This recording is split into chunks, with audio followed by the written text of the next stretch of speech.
History of Internet. What is the Internet?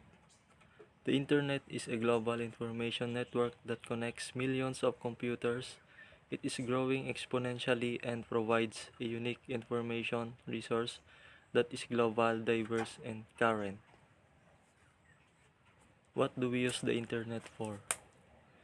Browsing information, social media, creating awareness, for entertainment, music, videos, and movies, communicating with people all over the world, sharing information, and e-commerce and banking.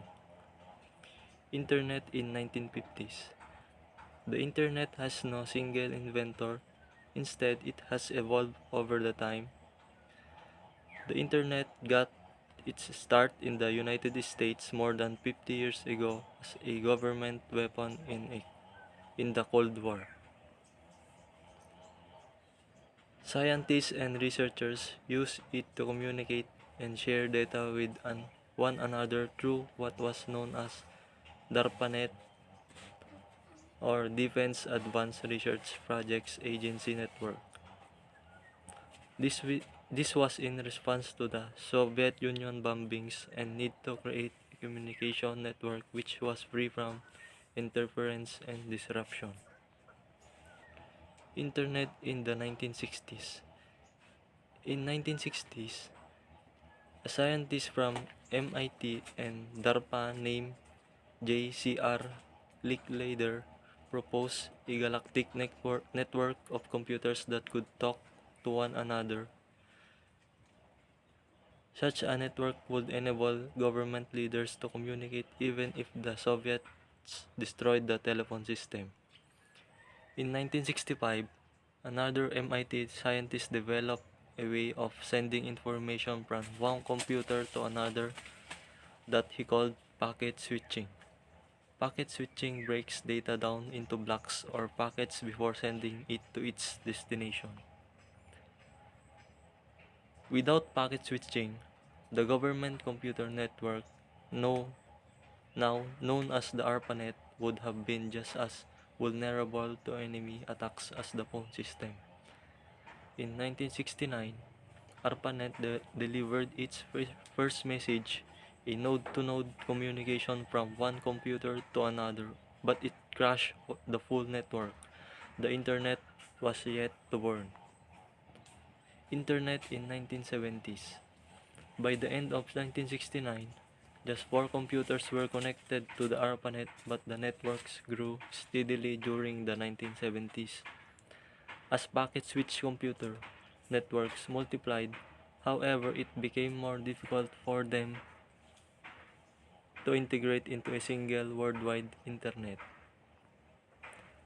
By the end of 1970s, a computer scientist named Vinton Cerf had begun to solve this problem by developing a way for all of the computers on all of the world's mini networks to communicate with one another. He called his invention Transmission Control Protocol, or TCP. Later, he added an additional protocol known as Internet Protocol. The acronym we use to refer to this is TCP/IP. TCP/IP was described to be the handshake between computers all over the world. It enabled each computer to have its own identity. Internet in the 1980s. SERP's protocol transformed the Internet into a worldwide network throughout the 1980s. Researchers and scientists used it to send files and data from one computer to another. However, this network was still between scientists and researchers from different universities and labs. Internet in the 1990s. However, in the 1991, the Internet changed again. Tim Berners-Lee introduced the World Wide Web, an Internet that was not simply a way to send files from one place to another, but was itself a web of information that anyone of the Internet could retrieve.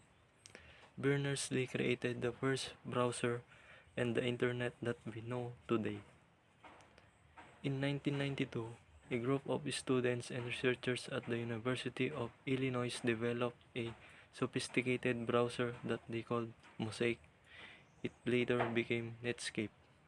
Mosaic offered a user-friendly way to search the web.